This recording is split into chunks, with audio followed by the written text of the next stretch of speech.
Amazon's Attack, issue 4. Josie Campbell writing with Vasco Georgiev on the Nailed it.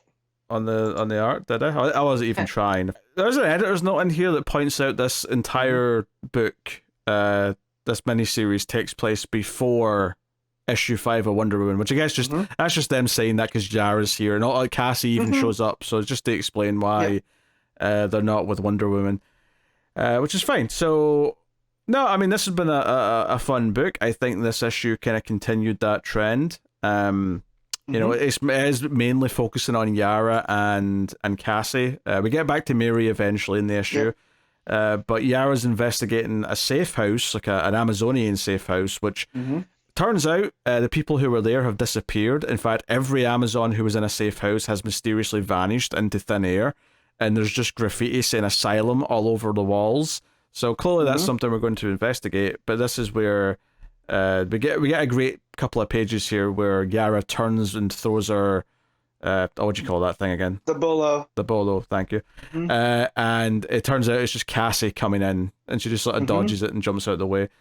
But yeah, it's them bantering backwards and forwards. The SWAT team shows up, and you know we get them sort of making their escape, which actually leads to one of the main running jokes of the issue, is that Cassie says she knows a secret exit, and then she just flies through the wall yelling secret exit, and that becomes a running gag for the rest of the issue. I had a kind of up and down week, and I read this when I was not in a great headspace. I got to the secret exit, and then Yara kicking the guy out, yelling at her, like, telling Cassie, you don't get to call a secret exit if it's just you smashing through the wall. That gave me such a laugh and improved my mood that, like, I'm very thankful for this book this week. Oh yeah, it's a really fun light read. The characters are really nice and likable, and just kind of a pleasure to be around. That goes for Mary as well, who sort of like hides for a second in the prison, because we left her in the prison and Count Vertigo was there. She ducks out for a second so she can Shazam, comes back in, all super powered up, and tries to take on Count Vertigo. Although it turns out that Lady Savannah has enhanced Count Vertigo's abilities, so he turns them on, and she starts really kind of like freaking out and getting vertigo. But then Yara and Cassie show up. They come flying through the roof, to which Cassie yells secret entrance with a big shit-eating grin on her face. This is making me really love Cassie again. I've forgotten how great she can be. Oh yeah, I mean, all this stuff was fun. Them working together to get out of this place, all good fun.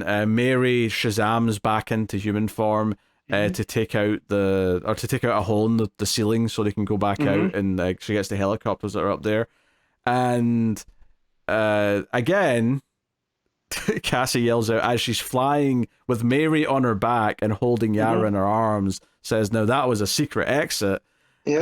So this was all fun banter. My favorite line of the whole book might have been as Cassie and Mary, who have not really spoken that much, start like really getting along. Yara just sort of grumbles, "Oh god, now there's two of you."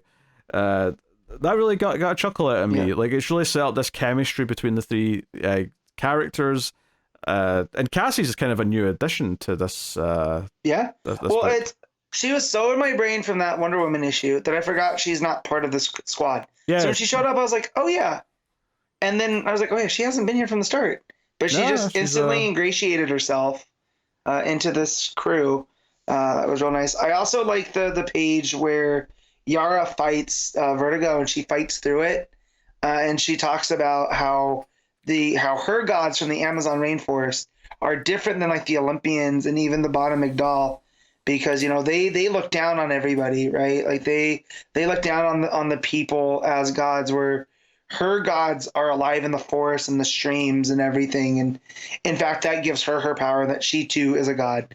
And I just thought that whole sentiment with what's been going on with Wonder Woman and the whole idea of the sovereign, I just like that coming into play here. Yeah. Right. As kind of a reminder that she's strong on her own. And that's what ultimately, helps her get the edge for Cassie to punch out Vertigo.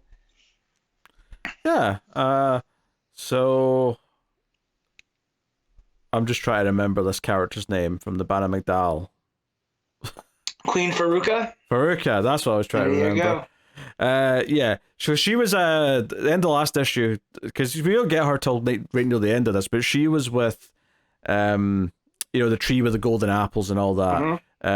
But the god that they thought was behind all this stuff isn't. And she's with Hoppy, and then it turns out that Peacemaker shows up. They've kidnapped Nubia from where she was at the start of the issue. And so it seems like these two are in a spot of trouble. I wonder if we'll get an issue focused more on them, because we focused on the young girls so much this issue, or maybe the book's just shifting more to the younger characters as these two are kind of in trouble. But so Faruka notices that Eris, the god of chaos, has been killed with the Bana Migdal spear. It's the spear of Ishtar, and so Hoppy points out, like, well, wait, that means. How did someone get that? So it's got to be almost like this is an inside job. Whoever's doing this, it's someone that has ties to all the Amazons. And he said, and even Faruka is like, well, someone who can walk out of my fortress without raising an alarm. So I think that's pretty interesting. Like I'm not that well versed in the Bana Migdal stuff, right?